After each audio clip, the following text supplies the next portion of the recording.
Okay, so you know those visa applications everybody's talking about? We had some interesting stuff sent to us. Yeah, yeah. Yeah, excerpts from English podcast ap3.pdf, Oh, all about visas.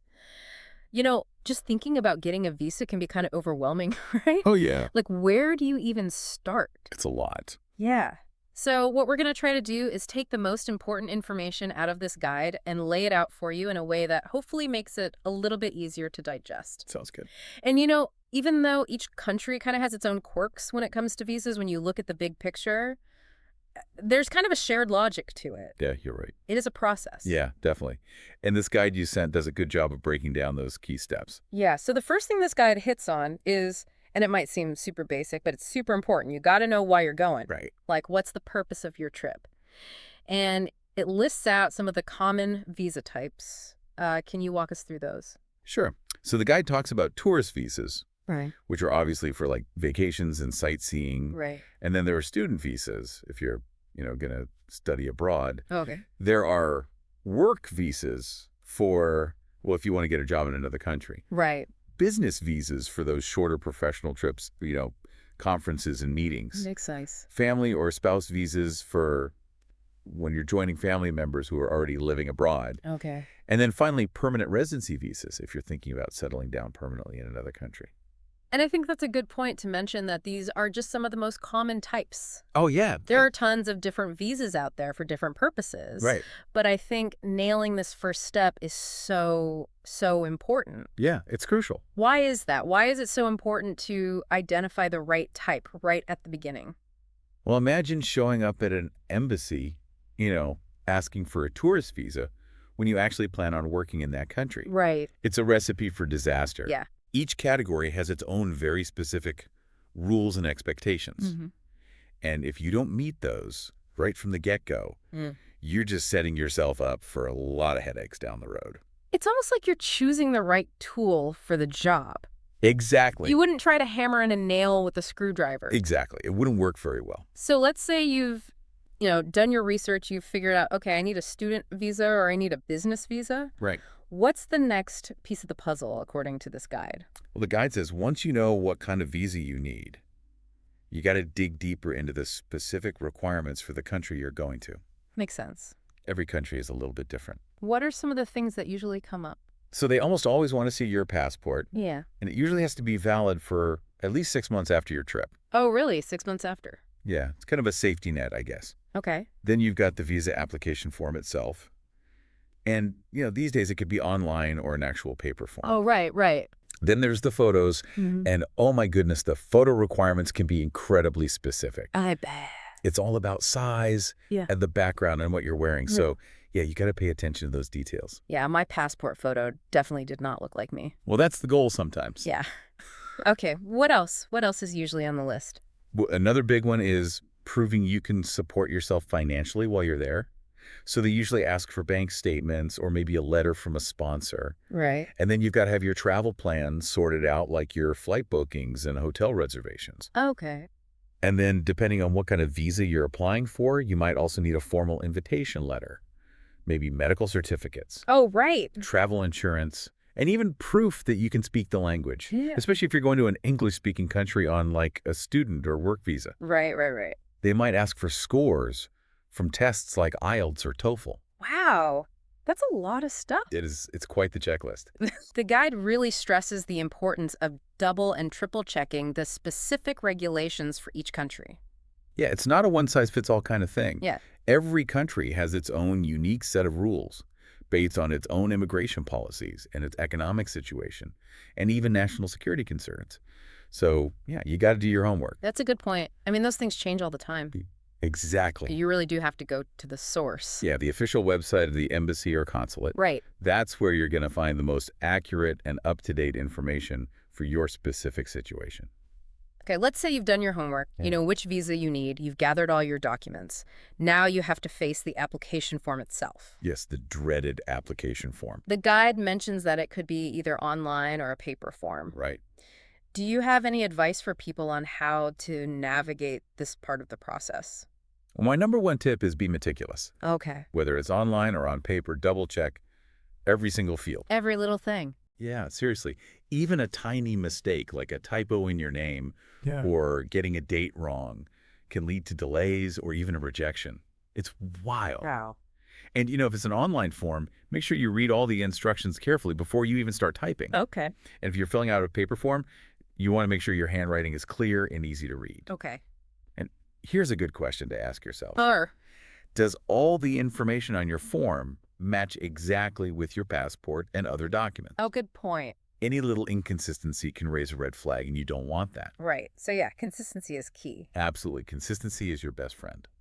All right, so let's talk about the part that nobody really likes to talk about but is unavoidable, Okay? the fees. Yes, the fees. The guide says they vary a lot from country to country and by visa type. Absolutely. What else should people be aware of when it comes to these fees? Well, first off, you have to figure out exactly how they want you to pay because it's not always obvious. Oh, okay. The guide mentions online payments and payments at specific banks. Right. So yeah, make sure you follow their instructions to the letter because it can get a bit tricky. Oh, I bet. And as the guide wisely advises, keep that payment receipt.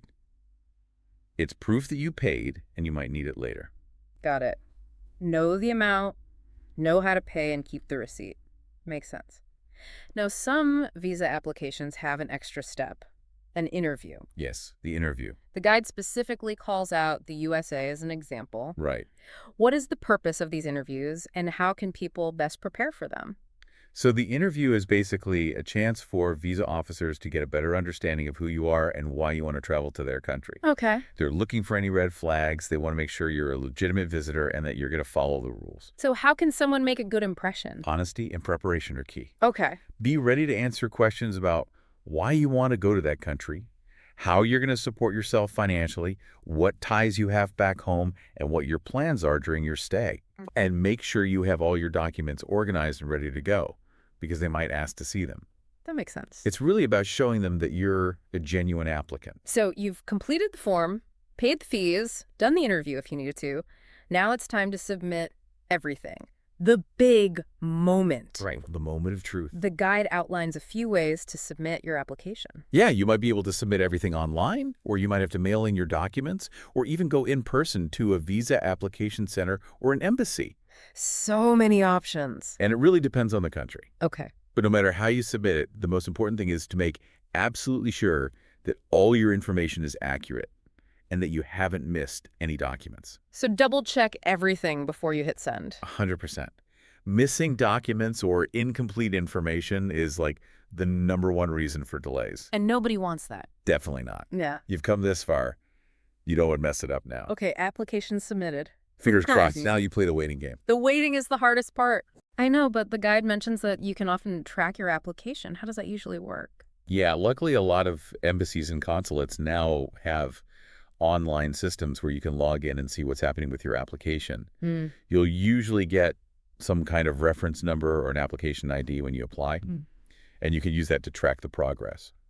But it's really important to be realistic about how long it might take. Yeah, how long does it usually take? It can vary a lot. Oh, It could be a few days or it could be a few months. Oh, wow. It depends on the type of visa and the country you're applying to. Right. So yeah, patience is definitely a virtue in this process. Okay, and then finally, the moment you've been waiting for, your visa is approved. Woo! The guide mentions a couple of ways you might actually receive the visa. What are the important things to watch out for at this stage? Yeah, you might get what's called an e-visa sent to your email, which you'll then need to print out and keep with your passport. Yeah. Or you might have to go pick up your passport with the visa actually stamped inside. But no matter how you receive it, the most important thing is to double check every single detail on that visa. Oh, really? Like everything? Everything. Yeah. Your name, your date of birth, the type of visa, the dates it's valid for. Okay. Even a small mistake can cause problems when you're traveling. Oh, wow. You want to make sure everything is 100% correct. So yeah, don't just assume it's all good. Right. Actually look at it. Scrutinize it. So we've covered a lot of ground here. We have. Based on what we've learned from this guide, what would you say are the most important things for our listeners to keep in mind when they're navigating this whole visa application process? Well, I think the biggest takeaway is that getting a visa doesn't have to be this big, scary, overwhelming thing. Right. It's a process. Right. And if you approach it with a clear plan, you gather all the right documents, you fill out the application carefully, you're honest, and you're patient, your chances of success are much, much higher. Yeah, it sounds like being organized is really important. Absolutely. Having a checklist, making sure you're crossing all your T's and dotting all your I's. Yeah, the attention to detail can make a huge difference. Right. And speaking of details, the guide ends with a really important piece of advice. Okay. Always, always check the latest visa policies for the specific country you're planning to visit. Oh, yeah, that's crucial. Because those regulations can change. They do. They change all the time. It's not something you can just Google once and then assume it'll be the same in a year. Right. I mean, there are so many factors that can affect visa policies. Oh, yeah. Like what? Well, global events, changes in government priorities, Hmm. even things like public health concerns. Mm. You got to stay updated. So always go to the official source, Absolutely. the government website. The embassy website, wherever you can find the most up-to-date information. Well, that was a deep dive into the world of visa applications. Hopefully you found this helpful. I hope so. It's a fascinating topic, It is. It makes you think about how these processes impact people's lives and their dreams of traveling or moving abroad. It's true. It's a big decision. It really is. And on a more personal level for you listening, maybe this methodical approach, this breaking down a complex process into smaller steps, maybe that's something you can apply to other challenges you might be facing in your life. Interesting. It's all about being organized, being prepared, and staying persistent.